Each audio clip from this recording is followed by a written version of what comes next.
ल hello guys हामी चाहिँ आज पशुपति आएको छ गोरुलाई लिएर काले भुन्टीलाई लिएर यसलाई चन्दालाई लिएर ल भिडियो गर्दा अगाडि गएर अगाडि जानु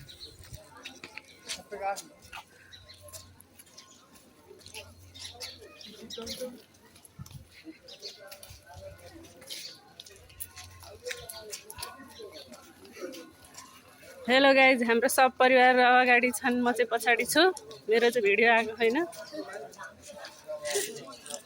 आयो भने न म पनि यता म पनि आएँ अहिले त यता हेर किपा यता हेर्न पर्यो किपा ल भयो